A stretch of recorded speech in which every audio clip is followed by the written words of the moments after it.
نحمدہ و نصلی علی رسول الکریم اعوذ باللہ من الشیطان الرجیم بسم اللہ الرحمن الرحیم اللہم صلی علی سیدنا محمد کما صلیت علی ابراہیم وعلی آل ابراہیم انکا حمید مجید۔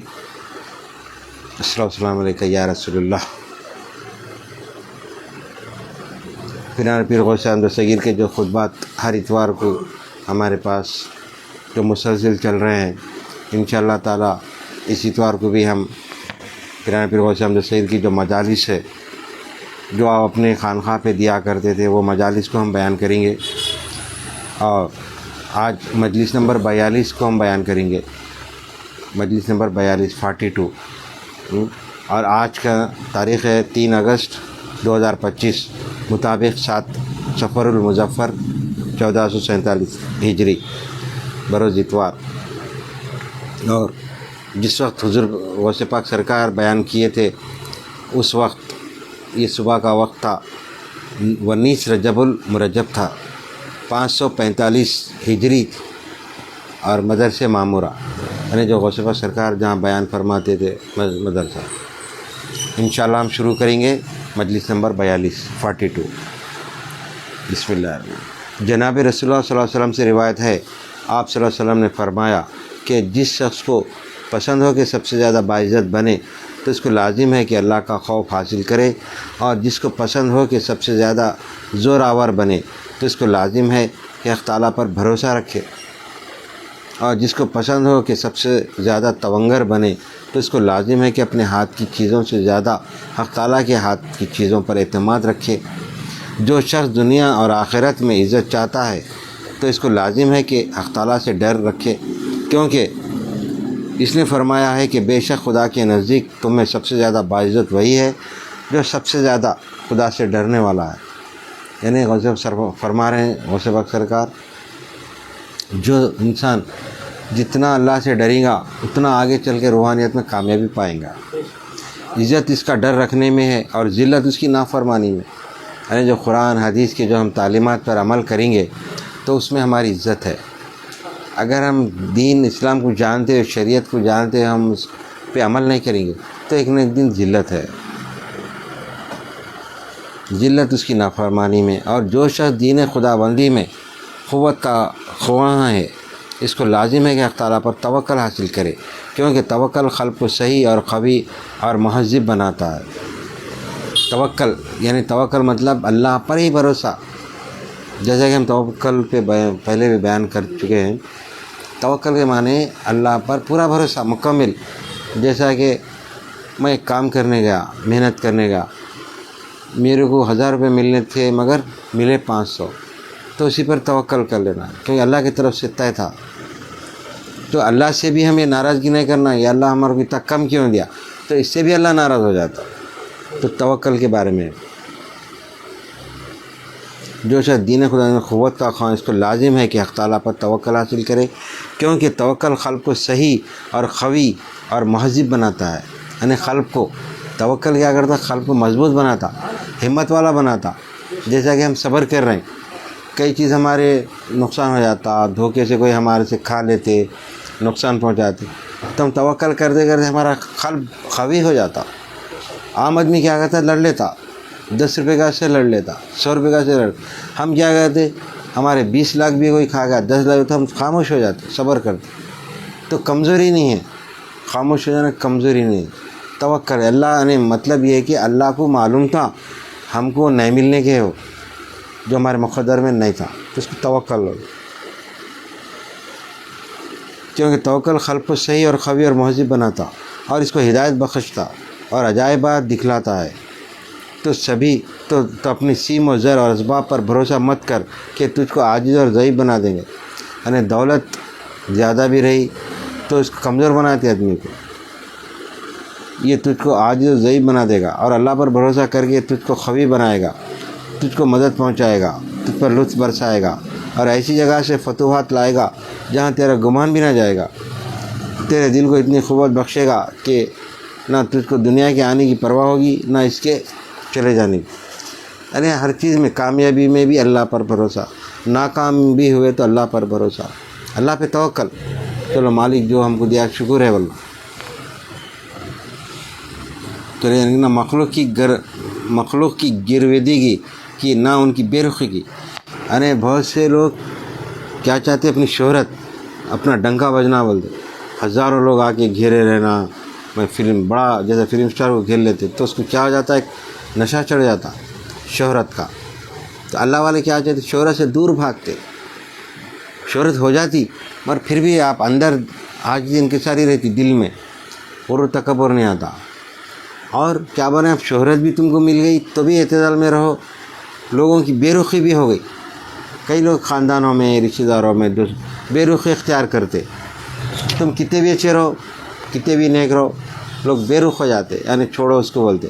تو تم ان کی بھی بے رخی سے ناراض مت ہو رہے، نہ کچھ غم کرو. بس اس وقت تو سب سے زیادہ خبیث بن جائے گا. اور جب تو اپنے مال و جاہ اور متعلقین و اسباب پر بھروسہ کرے گا تو حق تعالیٰ شانہ کا غصہ اور ان چیزوں کے زوال کا نشانہ بن جائے گا. کیونکہ حق تعالیٰ شانہ نہایت باغیرت ہے، اس کو گوارا نہیں کہ تیرے قلب میں اپنے سوا کسی دوسرے کو دیکھے.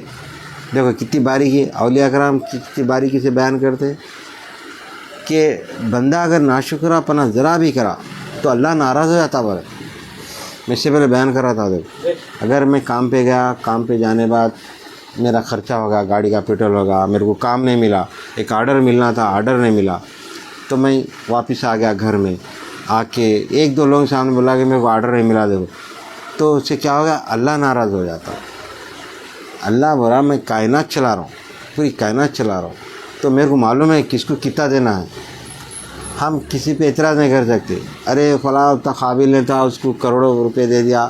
ہم قابل ہے، ہم اعلیٰ سے اعلیٰ ہے، ہم بہت ہی قابل ترین ہیں، ہمارے اندر بہت ٹیلنٹ ہے، ہم کو کچھ نہیں دیا. یہ اللہ سے شکوہ شکایت نہیں کر سکتے. اگر کرے تو اللہ ناراض ہوتا پر ہیں آپ. حق تعالیٰ شانہ کا غصہ ان چیزوں کے زوال کا نشانہ بن جائے گا. کیونکہ حق تعالیٰ شانہ نہایت باغیرت ہے، اس کو گوارا نہیں کہ تیرے قلب میں اپنے سوا کسی دوسرے کو دیکھے. اور جو شخص دنیا اور آخرت میں توانگر بننا چاہتا ہے تو اس کو لازم ہے کہ حق تعالیٰ سے ڈرے اور کسی سے نہ ڈرے، اور لازم ہے کہ اسی کے دروازے پر کھڑا رہے اور دوسرے کے دروازے پر جانے سے شرم کرے، اور دوسرے کی طرف نگاہ کرنے سے اپنی دونوں آنکھوں کو بند کر لے، یعنی دل کی آنکھوں کو، نہ کہ بدن کی آنکھوں کو. جو چیزیں تیرے ہاتھ میں ہیں تو ان پر کس طرح بھروسہ کرتا ہے، حالانکہ وہ معرض ہے، زوال میں ہے. یعنی ہر وہ چیز زوال میں ہے نا، یہ دنیا کی دولت، گھر، زمینہ ومینہ سب زوال ہے، ختم ہونے والے، حالانکہ وہ معرض زوال میں ہے. اور حق تعالیٰ پر بھروسہ کرنا چھوڑتا ہے، حالانکہ اس کو کبھی زوال نہیں. یعنی حق تعالیٰ کو کبھی زوال نہیں ہے، روز بروز اس کے ہر آن میں نئی شان میں عمر اللہ تعالیٰ قرآن کی آیت ہے، یعنی ہر آن نئی شان میں ہوں، تو اس کو کوئی زوال نہیں. دنیا کی تمام چیزوں میں زوال ہے. حق تعالیٰ سے تیری ناواقفیت ہی دوسروں پر بھروسہ کرنے کی طرف ابھار رہی ہے. یعنی حق تعالیٰ سے تو دور ہونے سے ہی لوگوں پہ بھروسہ کر رہا. مطلب یہ کہ انہوں ہیں میرے، انہوں ہیں میرے، انہوں وہ کر دیتے، انہوں یہ کوئی نہیں کرتے سوائے اللہ کے. ہاں اللہ سے لو لگانا، اللہ والوں سے دعائیں لینا، وہ ایک صورت ہے. تیری ناواقفیت ہی دوسروں پر بھروسہ کرنے کی طرف ابھار رہی ہے. تیرا خدا پر بھروسہ کرنا پوری توانگری ہے، اور اس کے سوا دوسروں پر بھروسہ کرنا افلاس ہے.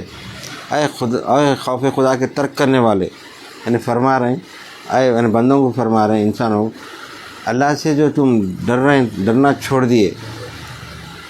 تو کیا فرما رہے ہیں؟ اے خوف خدا کے ترک کرنے والے، اللہ سے ڈرنا چھوڑ دیے، ڈرنے والے تو دنیا اور آخرت دونوں جگہ عزت سے محروم رہا.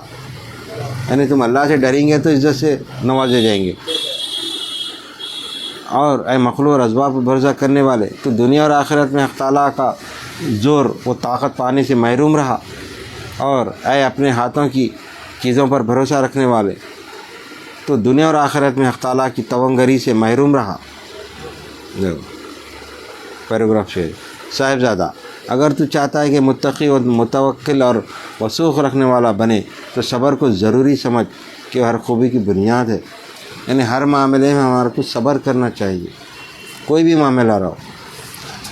دنیا یعنی جو بھی دنیا کے مسئلے مسائل گھروں میں جو ہوتے، اس میں الجھنا نہیں چاہیے، بلکہ صبر سے، خاموشی سے صبر کرنا چاہیے، اللہ پہ بھروسہ کرنا چاہیے۔ تو ہر خوبی کی بنیاد ہے صبر کے متعلق جب تیری نیت درست ہو جائے گی کہ تو بوجہ اللہ صبر کرے گا، تو اس کا صلہ تیرے لیے یہ ہوگا کہ اللہ تعالیٰ کی محبت اور قرب دنیا اور آخرت میں تیرے قلب کے اندر داخل ہو جائیں گے۔ دیکھو کیا بڑا اللہ کا انعام ہے، محبت اور قرب دنیا اور آخرت میں تیرے قلب کے اندر داخل ہو جائیں گے۔ صبر حق تعالیٰ کی قضاء و قدر کے موافقت کرنے کا نام ہے۔ صبر کیا ہے؟ حق تعالیٰ کی قضاء و قدر کی موافقت۔ اس سے پہلے بھی میں قضاء و قدر کے بارے میں بولا تھا، ابھی میں اس سے پہلے بھی بولا تھا۔ قضاء و قدر یہ چیز ہے کہ وہ کسی کی دعاؤں سے ٹلنے والی چیز نہیں ہے، وہ اٹل ہے۔ جیسا کہ کوئی اللہ والوں کے پاس جا کے صاحب یہ دعا فرمائیے میری لیے، چلو دعا قبول ہو جاتی۔ جیسے کہ اس کے 5 6 8 10 دعائیں تھے، جس میں سے 5 6 دعائیں اس کے قبول ہو گئے۔ ایک کام اس کے ساتھ ایک مرحلہ ایسا رہتا جو اس کو کئی سال تک وہ زندگی بھر وہ پریشانی رہتی، کوئی بھی ولی سے دور نہیں ہوتی وہ چیز۔ اللہ اس کو لکھ دیتا، اس کی قسمت میں مصیبت، ایک مصیبت رہتی، ایک پریشانی رہتی، جو کوئی ڈاکٹر، کوئی جج، کوئی وکیل کوئی حل نہیں کر سکتا، بلکہ اللہ والے بھی وہ چیز کو سمجھ کے کیا کرتے، دعا کرتے، مگر وہ مدت تک رہتی، اس کو قضاء و قدر بولتے۔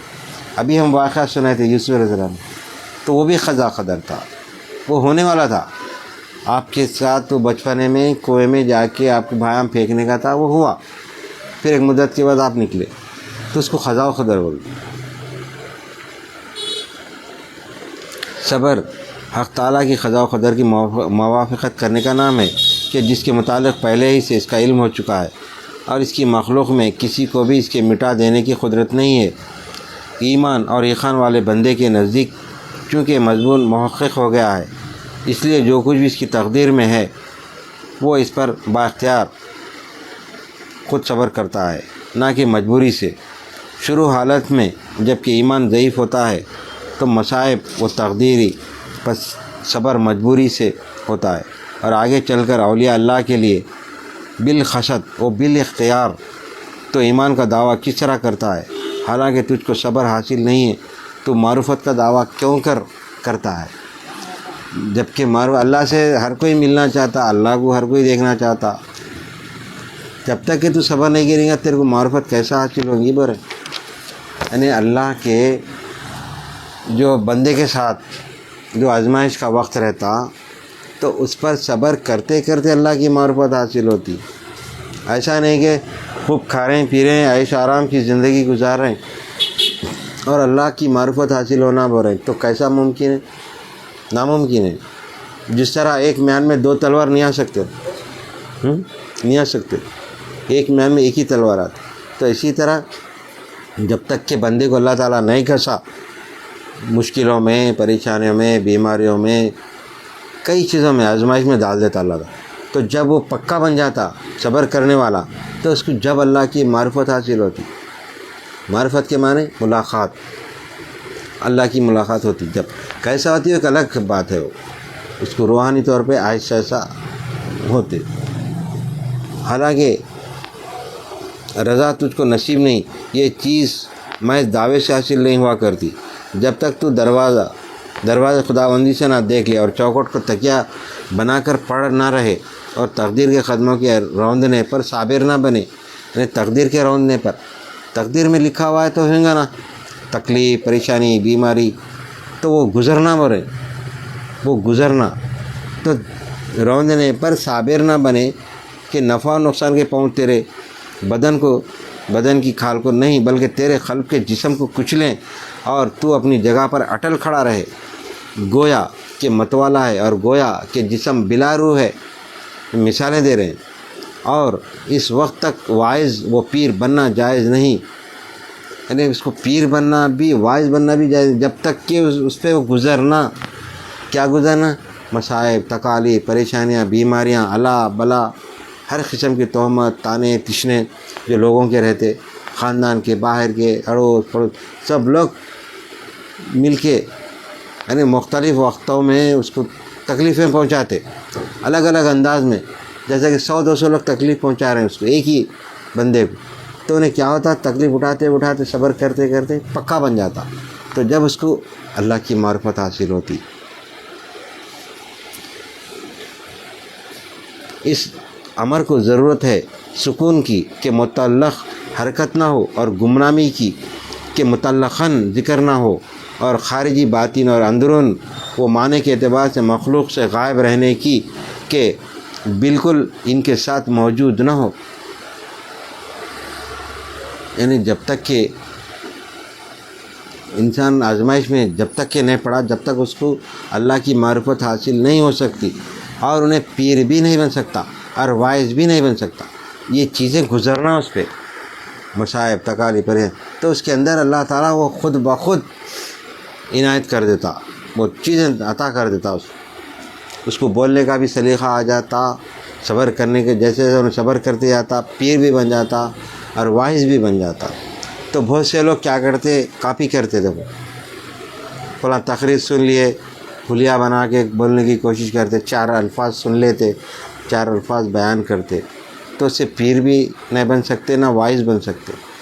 قدرتی طور پہ اللہ تعالیٰ جس کو چنتا ہے، اس کے دماغ میں، اس کے قلب میں وہ علوم کو اتارتے چلے جاتا اور وہ بیان کرتے چلے جاتا، تو اپنے سے نہیں بیان کرتا، اللہ کی معرفت سے بیان کرتا۔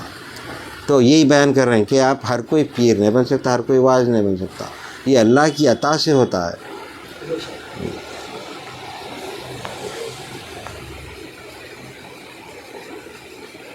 گمنامی کی کہ متعلقاً ذکر نہ ہو، اور خارجی باطن اور اندرون وہ معنی کے اعتبار سے مخلوق سے غائب رہنے کی کہ بالکل ان کے ساتھ موجود نہ ہو۔ میں کیا کچھ دوائیں تم سے بیان کرتا ہوں اور تم استعمال نہیں کرتے، میں کتنا کچھ لمبا چوڑا مشروع مضمون سناتا ہوں اور تم سمجھتے نہیں۔ یعنی غوث پاک سرکار فرما رہے ہیں میں تم کو دوائیں دیتا ہوں اور تم دوا استعمال نہیں کر رہے، بیمار رہ رہے۔ مطلب یہ ہے، ایک مثال ہے، میں تم کی اتنی اچھی باتیں بتا رہا ہوں دین کے، اللہ کے، تم سمجھ رہے نہیں، سمجھ کے اس پہ غور فکر کرو اور عمل کرو، مطلب یہ بیان۔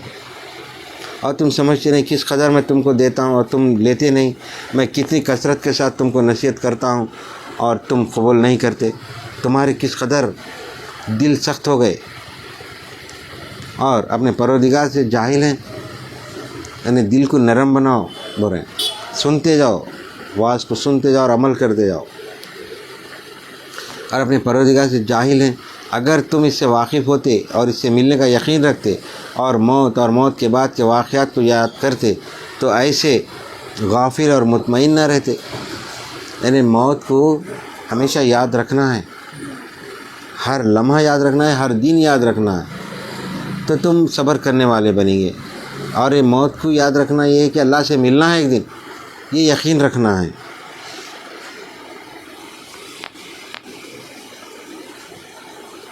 اور موت کے بعد کے واقعات کو یاد کرتے تو ایسے غافل اور مطمئن آتے۔ یعنی موت کو یاد رکھے تو دین سے دور نہیں ہوتے، موت کو یاد رکھیں گے تو دین میں لگے رہیں گے، دنیا بھی کریں گے، دین میں بھی رہیں گے۔ تم اپنے ماں اور باپ اور رشتہ داروں کو مرتے نہیں دیکھا، کیا تم نے اپنے بادشاہوں کی موت ملاحظہ نہیں کی؟ یعنی ہم روز کہیں نہ کہیں 8 دن، مہینے، 15 کوئی نہ کوئی ہمارے رشتہ داروں کو مرتے ہوئے دیکھتے ہیں، دیکھ کے کیا سبق نہیں لے رہے ہیں؟ کیا پوچھ رہے ہیں آپ؟ اس سے سبق یہ مل رہا کہ ہم کو بھی جانا ہے ایک دن۔ موت تو کسی کو چھوڑنے والی نہیں ہے، چاہے موت کو راضی سے پسند کرو یا ناراضگی سے پسند کرو، موت تو آنے والی ہے، وہ تو پکا ہے، تو اس کی تیاری کر لو۔ بر ہیں ہم یہ فرما رہے ہیں تم تیاری کرتے رہو، ہر دن اچھے کام کرو، نیک کام کرو، عبادت کرو، اللہ کا ذکر کرو۔ تم اپنے بادشاہوں کی موت ملاحظہ نہیں کرتے، پھر ان سے تم نصیحت کیوں نہیں لیتے؟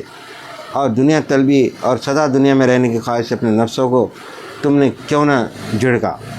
یعنی نفس بار بار بہکاتے رہتا نا، تو اس کو جھڑکو بر ہے نفس۔ تم نے اپنے دلوں کی حالت میں تبدیلی کیوں نہ کی اور مخلوق کو دلوں سے باہر کیوں نہ نکال دیا؟ یعنی رات دن مخلوق بسی ہوئی ہے دلوں میں، حق تعالیٰ فرماتا ہے کہ بے شک اللہ کسی قوم کی حالت نہیں بدلتا جب تک کہ وہ خود اپنی حالت کو نہ بدلیں۔ اللہ بول دیا کہ تم اپنے آپ کو بدلیں گے تو میں بدلوں گا تم کہتے ہو مگر کرتے نہیں، اور بسا اوقات کرتے بھی ہو تو خالص اللہ واسطے نہیں کرتے۔ سمجھدار بنو اور حق تعالیٰ کے حضور میں گستاخ نہ بنو، مستعد ہو جاؤ اور جا پہنچو، توجہ کرو اور غور سے کام لو۔ یہ حالت جس میں تم مشغول ہو آخرت میں تم کو مفید نہیں ہو سکتی۔ تم اپنے نفسوں کے لیے بھی تو کنجوس بنے ہوئے ہو، اگر تم اپنے نفس کے لیے بھی سخی ہوتے ہو تو اس کے لیے وہ چیزیں حاصل کرتے جو اس کو آخرت میں نفع پہنچے، یعنی اپنے نفس کو جائز پہنچانا ہے۔ جیسا کہ ہم محنت کر کے کما کے تو ہم وہ کھائیں گے تو ہمارے لیے حلال ہے، تو نفس کے لیے حلال۔ ہم وہی کہیں سے دھوکہ دے کے لا کے کما کے کھائیں تو اپنا نفس گندا ہو جاتا۔ تو نفس کے لیے سخی یہ ہے کہ ہم حلال کمانا دیں جو اس کو آخرت میں نفع پہنچاتی۔ تم اس میں مشغول ہو جس کو زائل ہونا ہے، اور جس شے کو زوال نہیں وہ تمہارے ہاتھ سے جاتی رہی۔ بیوی بچوں اور مال کے اکٹھا کرنے میں مشغول مت ہو کہ عنقریب تمہارے اور ان سب چیزوں کے درمیان آڑ ہو جائے گی۔ دنیا میں طلبی اور مخلوق سے عزت پانے میں مشغول مت ہو۔ یہاں پہ تم اس میں مشغول ہو جس کو زائل ہونا ہے، اور جس شے کو زوال نہیں تمہارے ہاتھ سے جاتی رہی۔ بیوی بچوں اور مال کے اکٹھا کرنے میں مشغول مت ہو کہ عنقریب تمہارے اور ان سب چیزوں کے درمیان آڑ ہو جائے گی۔ جیسا کہ انسان کیا کرتا، روپیہ پیسہ کمانے کے چکر میں، بیوی بچوں کے چکر میں اپنی زندگی کو پوری برباد کر لیتا۔ تو وہ کرو، ایک حد تک کرو بیوی بچوں، اور اللہ کی عبادت بھی کرو، اس کو پہچاننے، اس کو جاننے کی بھی کوشش کرو، اور مخلوق سے عزت پانے میں مشغول مت ہو کہ یہ حق تعالیٰ کے مقابلے میں تمہارے کچھ بھی نہ کام آئیں گے۔ یعنی بہت سے لوگوں کی خواہش ہے کہ مقبول ہو جائیں گے، ہم مشہور ہو جائیں گے۔ یہ کیا فائدہ؟ یہ مشہور ہونا، مقبول ہونا تھوڑے دن کی بات ہے، شہرت، پھر ایک دن مر جائیں گے تو 5-10 سال کے بعد شہرت ختم ہو جائیں گی نا، 10-20 سال تک ہی شہرت رہیں گی، پھر ان کے بعد اور کوئی آئیں گے وہی مقام پہ، انہوں جو شہرت پائے تھے، پھر ان کا اللہ تعالیٰ ان کو دوسرے صاحب کو لائیں گے۔ تو اس کی خواہش مت رکھو برے۔ اے مخاطب، تیرا دل شرک کی گندگی میں ملوث، حق تعالیٰ میں شک کرنے والا، اس کو ملزم قرار دینے والا، اور تیری تمام حالتوں میں خدا پر اعتراض کرنے والا ہے۔ پس جب حق تعالیٰ کو تیری یہ حالت معلوم ہوئی تو اس نے تجھ کو مبغوض بنایا اور اپنے نیک بندوں کے دلوں میں تیرا بغض ڈال دیا۔ ایک بزرگ جب اپنے گھر سے باہر نکلے تو آنکھوں پر پٹی باندھے ہوئے نکلا کرتے تھے کہ ان کا بیٹا ان کے ہاتھ پکڑے چلتا تھا۔ ان سے اس کی وجہ پوچھی گئی تو فرمایا کہ حق تعالیٰ کے کفر کرنے والے بندے پر نگاہ نہ پڑے۔ دیکھو کتنے بعض ایسے بھی گزرے ولی اللہ کہ ان کی نظر کسی ایسے پہ نہ پڑے جو کفر کرتا رہے۔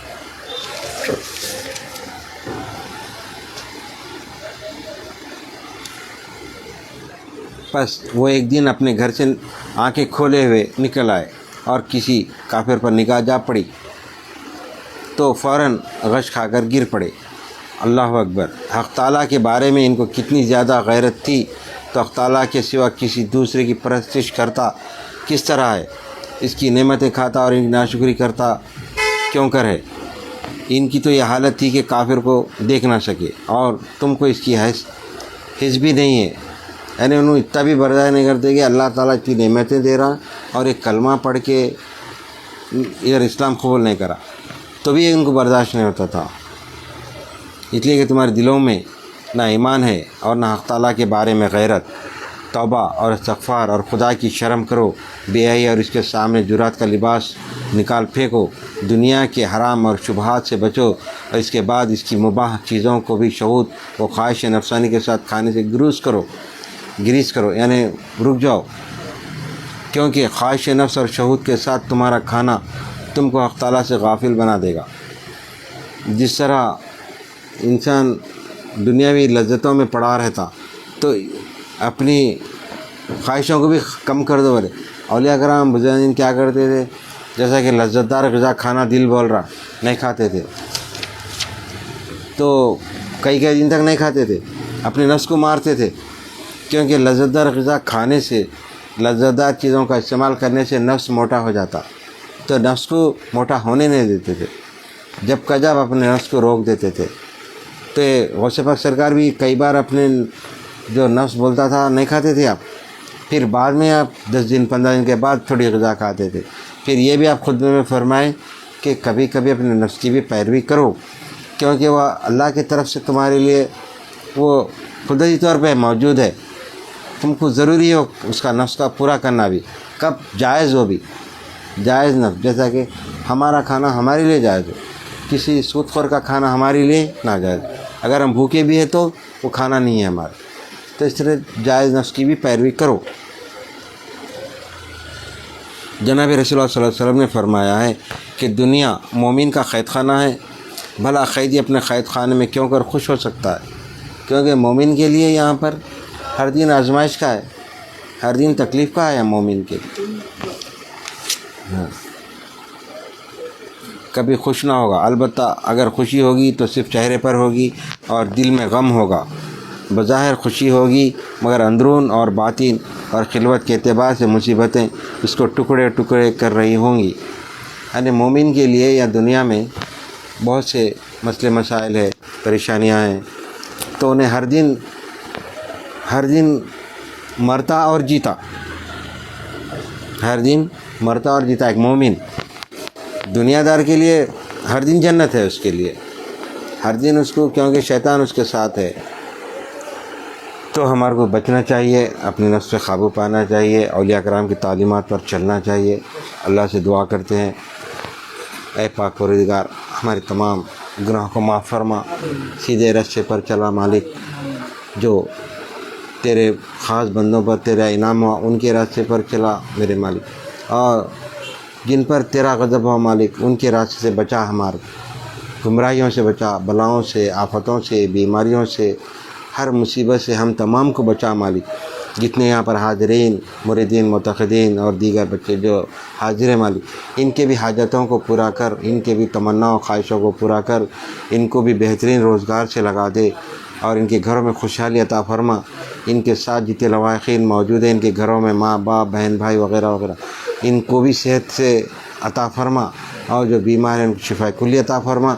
ان کے بھی گھروں میں جن جن کی حاجتیں رکی ہوئے مالک، ان کی بھی حاجتوں کو پورا کر، اور دیگر لوگ جو میرے کو فون کر کے بولے ان کی جو حاجتیں مالک، مریدین، معتقدین، دوست احباب، رشتہ داروں کے جو حاجتیں ہیں میرے کو جو بولے، ان کی بھی دعاؤں کو، جو دور بیٹھے ہیں مالک ان کی بھی دعاؤں کو قبول اور مقبول فرما، ان کے بھی تمنا و خواہشوں کو پورے فرما، جائز حاجتوں کو پورا کر، دین کے راستے پر چلا۔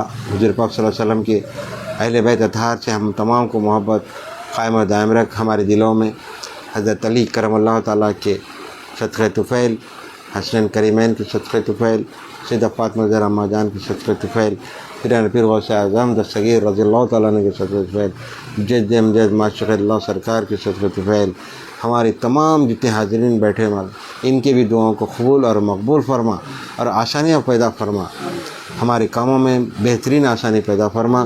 ہم تمام کے ساتھ جو لوگ حاسدین حسد کر رہے ہیں یا دشمنیاں کر رہے ہیں ان کو دور فرما، اور ان کو ہدایت دے مالک، اور ہم کو بچا کے رکھ، آفتوں سے، بلاؤں سے محفوظ رکھ، ہماری دعاؤں کو قبول اور مقبول فرما۔ بفضل سبحانک رب العزت عما یصفون، الحمد للہ رب العالمین، بإخلاء اللہ۔